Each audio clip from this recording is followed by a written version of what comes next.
महाराष्ट्रातील ताज्या आणि महत्त्वपूर्ण बातम्या पाहण्यासाठी आजच आमच्या रॉयल मीडिया न्यूज चॅनलला सबस्क्राइब करा आणि बेल आयकॉन प्रेस करा। बीड जिल्ह्यातील मस्साजोगचे सरपंच संतोष देशमुख यांच्या हत्या प्रकरणी पोलिसांकडून आरोपपत्र दाखल करण्यात आलं असून यातील सर्वच आरोपी न्यायालयीन कोठडीत आहे। मात्र आरोपी कृष्णा आंधळे अद्यापही फरार आहे। त्यामुळे पोलिसांकडून कृष्णा आंधळेचा शोध घेतला जात असतानाच मस्साजोगमध्ये देशमुख कुटुंबियांच्या घराच्या परिसरात अज्ञात महिलेनं धाव घेतली। विशेष म्हणजे या महिलेनं कृष्णा आंधळेबाबत आपल्याकडे पुरावे असल्याचा खळबळजनक दावा देखील केला होता।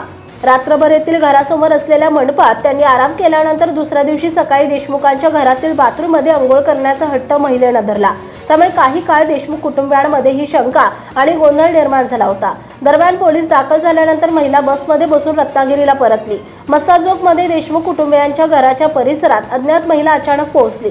तसेच या हत्या प्रकरणातील फरार आरोपी कृष्णा आंधळेबाबत माझ्याकडे पुरावे आहे असं म्हणत ठाण मांडून बसली। सदरील अज्ञात महिला शनिवारी सायंकाळी 6 वाजता देशमुख कुटुंबियांच्या घरासमोरील पॅन्डॉलमध्ये दाखल झाली होती। कृष्णा आंधळे माझ्यासोबत राहतो, माझ्याकडे अनेक पुरावे आहेत असा दावा सुरुवातीला तिने केला। मात्र पोलीस आल्यानंतर आपलं नाव सांगण्यास देखील तिने नकार दिला।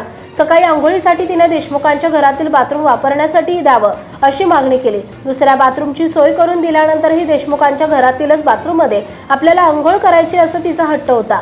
अखेर सकाळी केज पोलीस आल्यानंतर बसमध्ये बसून ती महिला निघून गेली। मात्र सदरील महिला रत्नागिरी जिल्ह्यातील असल्याची माहिती समोर आली आहे। पोलिसांकडून तिची माहिती घेण्याचा प्रयत्न सुरू असल्याचंही धनंजय देशमुख यांनी म्हटलंय।